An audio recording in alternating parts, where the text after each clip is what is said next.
दौर बदल रहा है। पहले शातिर अपराधी किसी बड़े अपराध को अंजाम देते थे तो बड़े ग्रुप्स होते थे, 100-100, 150-150 लोग जाकर के ये सब करते थे। दंगाई भी ग्रुप्स में काम करते हैं, लेकिन सोशल मीडिया पर कैसे एक या दो लोग मिल करके विश्व भर में हेट कैंपेन चला सकते हैं। जैसे कि हमने देखा बुली बाई ऐप केस में, कैसे इस ऐप के जरिए कुछ 25 से कम उम्र के बच्चे, जिसमें से इसका किंग पिन नीरज बिश्नोई है जिसको गिरफ्तार किया है दिल्ली पुलिस ने, वो एक अकेले बैठ करके विश्व भर में उन्होंने एक ऐप बनाई। उसके जरिए मुस्लिम महिलाएं जिनका बहुत मजबूत राजनीतिक स्टैंड रहता है सोशल मीडिया पे, उनके फोटोज डाउनलोड किया और उनकी नीलामी कर दी। ये कैसे किया? कैसे एक लड़का बैठ करके इतना बड़ा हेट कैंपेन चला सकता है? ये हम इस वीडियो के जरिए समझाएंगे। हमारे साथ बात करने के लिए मोहित यादव हैं, जो कि साइबर सिक्योरिटी एक्सपर्ट हैं, जो कि आम भाषा में समझाएंगे कि इस नीरज बिश्नोई ने ये ऐप कैसे बनाया, कैसे ऑपरेट किया और कैसे पुलिस को इतने दिन तक चकमा देता रहा। मोहित, थैंक यू एनडीटीवी से बात करने के लिए। मोहित, ये बुली बाई ऐप बनाने के लिए इस नीरज बिश्नोई ने क्या किया और कैसे ये अकेले आसाम में बैठ करके देश में सांप्रदायिक भावनाएं भड़का सकता है एक लड़का, और जरूरत नहीं है इसकी? थोड़ा समझाइए हमारे दर्शकों को। देखिए, बुली बाई एप्लीकेशन जो है ये बेसिकली गिटहब प्लेटफॉर्म पर इंस्टॉल और रन किया गया था। और बेसिकली एक गिटहब प्लेटफॉर्म की अगर हम बात करें तो एक ऐसा ओपन सोर्स प्लेटफॉर्म है कि वहाँ पर कोई भी कोड कर कर अपना कोड लॉन्च कर सकता है। मतलब कि मैं भी अगर एक छोटा सा कोड लिखता हूँ और उसको रन करना चाहूँ तो एक सॉफ्टवेयर है ऐसा बना बनाया है फ्री। एक ईमेल आईडी डालने के बाद आप उस पर फ्री अकाउंट बन जाएगा और फ्री अकाउंट बनने के बाद उस पर कोई भी कोड रन किया जा सकता है। यानी ये गिटहब की वेबसाइट है, उसमें लिखा हुआ है where the world build software, यानी यहाँ बिल्कुल बिल्कुल, कोई भी आकर के कोई भी सॉफ्टवेयर सॉफ्टवेयर। आके डिजाइन। तो ये बिल्कुल बुली बाई जो ऐप है, ये इस नीरज बिश्नोई ने गिटहब प्लेटफॉर्म पर आके बनाया। बिल्कुल, ये जो इस प्लेटफॉर्म पर एप्लीकेशंस और सॉफ्टवेयर्स बन भी सकते हैं और साथ में उन सॉफ्टवेयर्स को लॉन्च भी किया जा सकता है। मतलब चाहे छोटा प्लेटफॉर्म हो चाहे वो बड़ा यानी सॉफ्टवेयर इसको हो, बना हर तरह का करके सॉफ्टवेयर यहीं होता है। यहीं बना करके इसको लॉन्च भी कर दिया, यहीं से बिल्कुल चालू भी कर दिया। बिल्कुल। लेकिन यहाँ पे एक सोचने वाली बात यह है कि उन्होंने ये जो एप्लीकेशन है बड़ा शातिर तरीके से बनाया है और इसमें बहुत सारी चीज़ों को ध्यान रख कर के हम पुलिस की जो जांच है और ये सब जो पुलिस किस तरह से पकड़ेगी, तो इन सब चीज़ों को एक पूरा ऑर्गेनाइज तरीके से ये सॉफ्टवेयर बनाया है। ये कोई नॉर्मल अगर यहाँ पे अगर आप कोई सॉफ्टवेयर बनाते हैं या कोई भी अगर अकाउंट बनाएंगे तो अपने ईमेल आईडी से बनाएंगे। लेकिन नीरज बिश्नोई ने ये जो अकाउंट बनाया ये बनाया है प्रोटोन ईमेल के थ्रू। अब ये प्रोटोन ईमेल क्या होता है? प्रोटोन ईमेल एक सिक्योर ईमेल होता है। सिक्योर ईमेल बोला जाता है इसको। और इसमें आया हुआ हर ईमेल इनक्रिप्टेड होता है। इनक्रिप्टेड मतलब कि वो कोई भी जांच एजेंसी उसको नहीं निकाल सकती, प्रोटोन मतलब ईमेल से नहीं मिल सकता। मोहित, इसने ये गिटहब पे ये बुली बाई ऐप बनाई, लेकिन इसको अपने नाम से नहीं बनाया। इसमें अब जो यूजर आईडी था वो अपना नाम यूज नहीं किया, जैसे आप बता रहे हैं इसने प्रोटोन ईमेल का इस्तेमाल किया। जरा हमारे दर्शकों को समझाइए प्रोटोन ईमेल कैसा होता है और इसको यूज करके कैसे आरोपी अपनी पहचान छुपा सकता है। देखिए, प्रोटोन ईमेल एक सिक्योर ईमेल माना जाता है कि मुझे अगर आपको एक ईमेल करना है तो मैं अगर नॉर्मल जीमेल से मेल करूंगा तो पुलिस इजीली पकड़ लेगी जीमेल को एक मेल डालकर कि ये कहाँ से आया मेल। लेकिन वहीं अगर प्रोटोन ईमेल की बात करें, अगर मैं प्रोटोन ईमेल पे अकाउंट बनाता हूँ और उससे आपको एक ईमेल करता हूँ तो वो एकदम अनोनिमस होता है। अनोनिमस मतलब कोई उसकी जांच नहीं कर सकता कि वो कहाँ से है, क्योंकि वो सिक्योर होता है। दो उसको कोई भी एजेंसी उसके बारे में डिटेल इंफॉर्मेशन नहीं निकाल सकती वो ईमेल कहाँ से भेजा गया, क्योंकि इसकी सर्विस ही सिक्योर ईमेल पर है।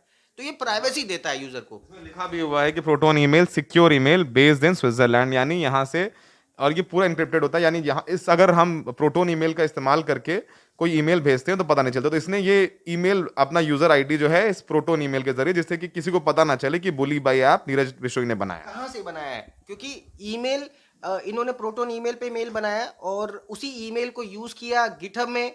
और साथ में इन्होंने एक और लेयर ऑफ सिक्योरिटी डाल दी कि भाई कल को अगर प्रोटोन वाले भी किसी तरीके से हमारी दिल्ली पुलिस को डिटेल दे दें, फिर उसने यूज किया proton VPN, virtual private network. मतलब एक ऐसा नेटवर्क जो कि कभी जापान से आपको दिखाएगा, कभी स्विट्जरलैंड से आपको दिखाएगा, कभी आपको रशिया से दिखाएगा। तो वो अपनी जो लोकेशन है वो बार बार बदलता रहता है। ये वीपीएन है। इस वीपीएन को कोई भी जाके खरीद, अगर आप फोटो पे देखें थोड़ा सा, तो यहाँ पे ये दिखा रहा है कि भाई किस कंट्री से कनेक्टेड हो, और वो बेसिकली यहाँ से बात करोगे। ये मतलब इसको यूज करके नीरज बिश्नोई ने क्या किया, जब पुलिस ने इसके इन्वेस्टिगेशन शुरू किया तो इसका जो लॉगिन डिटेल है वो उस वीपीएन के इस्तेमाल के जरिए दिखा रहा है कि अमेरिका में है, जापान में, इंडिया नहीं आएगा, ताकि पुलिस को पता नहीं। बिल्कुल, ये वीपीएन का कॉन्सेप्ट ही ये होता है कि वो आपका जो आईपी एड्रेस होता है उसको छुपा देता है। मतलब कि आप यूएस से, ऐसा लगेगा कि यूएस से अकाउंट बनाया गया है, ऐसा लगेगा कि अफ्रीका से अकाउंट बनाया गया है। तो यहाँ से आपका आईपी एड्रेस, और बीच में बहुत सारे सर्वर आ जाते हैं। तो स्विट्जरलैंड का कोई सर्वर आ गया, कोई सर्वर आपका कहीं का आ गया, इसमें ये सिक्योर बना देता है बेसिकली आपकी, आप पकड़े नहीं जाते। आप पकड़ नहीं जाए। तो इसने पहले गिटहब पे ये ऐप बनाने के लिए इसने यूज किया प्रोटोन ईमेल, जिससे उसकी आइडेंटिटी पता ना चले। फिर उसमें इस्तेमाल किया ये प्रोटोन भी। बिल्कुल, पहले प्रोटोन ईमेल यूज किया गया, और प्रोटोन ईमेल को भी प्रोटोन वीपीएन को यूज कर कर बनाया गया, ताकि ये भी ना पता चले कि वो प्रोटोन ईमेल यूजर कहाँ से बनाया गया। अच्छा, फिर अगर ये बताइए कि प्रोटोन ईमेल का से इस्तेमाल किया तो पता नहीं कि किसने बनाया, जा करके आप पता नहीं चलता, प्रोटोन वीपीएन के जरिए लोकेशन पता नहीं चलती पुलिस को, तो फिर पुलिस ने पकड़ा कैसे इसको? ये बहुत सारी मिस्टेक देखो, जब आप पूरा इस तरह का क्राइम कर रहे हो तो एक छोटी सी मिस्टेक भी आपको आपका आईपी एड्रेस डिस्क्लोज कर देता है। हो सकता है कि उन्होंने ट्विटर पे जो ये पोस्ट बना रहे थे, ट्विटर पे जो ये लॉगिन कर कर अलग अलग अकाउंट बना रहे थे। इसने एक हैंडल बनाया, बुली बाई अंडरस्कोर करके। बिल्कुल बिल्कुल उसके बिल्कुल जरिए पता चला। बिल्कुल बिल्कुल, वो उसको ट्रैक किया गया कि वो यूजर कहाँ से आ रहा है, और कभी भी किसी भी एक लेवल से, कहीं से भी एक छोटी सी चूक जो उनसे हुई, उनका आईपी एड्रेस डिस्क्लोज हो गया। डिस्क्लोज हो गया। सरकार ने गिटहब को भी लिखा था कि आप बताएं कि ये किसने बनाया है, उसकी डिटेल्स, तो गिटहब ने भी शायद रिप्लाई किया उस पर। बिल्कुल, गिटहब एक प्लेटफॉर्म है जिस प्लेटफॉर्म पर कोड कोई भी लिख सकता है, और जब भी सरकार को जरूरत पड़ती है इस तरह की कुछ इंफॉर्मेशन लेने की, तो इंटरमीडिएट प्लेटफॉर्म के पास जाती है सरकार, और वहां से वो डिटेल लेती है, और पूरी डिटेल उसको वहां देनी पड़ती है, जिसमें कि आपका आईपी एड्रेस कहाँ से बनाया, वो यूजर है, वो फोटोग्राफ्स कहाँ से अपलोड हो रही है, वो सारा डिटेल गिटहब ने हमारी दिल्ली पुलिस को दे दिया। सारा डिटेल्स दे दिया, और उसके बाद फिर ट्विटर हैंडल से, तो ये इसने बड़ा रिसर्च किया, इसने खुद ट्विटर पे जो है फेक हैंडल्स बना करके लिखा कि आप गलत लोगों को पकड़ रहे हैं, और जो उसकी प्रोफाइल भी बताई जा रही है कि घर पे अकेला रहता था, इंजीनियरिंग स्टूडेंट है, सिर्फ उम्र 21 साल है। आप साइबर सिक्योरिटी एक्सपर्ट हैं, ये लोग कैसे एक टेक्नोलॉजी का यूज करके इतने बड़े क्राइम को अंजाम दे देते हैं लोग? देखिए, छोटा सा कोड है, वो कोड, उस कोड को आप अच्छे एक राइट मोटिव के साथ भी लिख सकते हो, और उसी कोड को अगर कोई गलत मानसिकता वाला यूज करता है तो वो एक गलत सिस्टम भी बना सकता है। तो मतलब आप ये समझ लीजिए, पीछे कोई बैकग्राउंड, कुछ ऐसा, कोई ना कोई ऐसा इंसिडेंट या कुछ ऐसा रहा होगा जिसके चून उनकी ऐसी मानसिकता बनी, और ये हुआ। 30 सेकंड में समझाइए दर्शकों को एक बार, जो अभी हम लोगों ने बात की है कि कैसे बनाया, कहाँ बनाया, और बचने के लिए क्या किया उसने।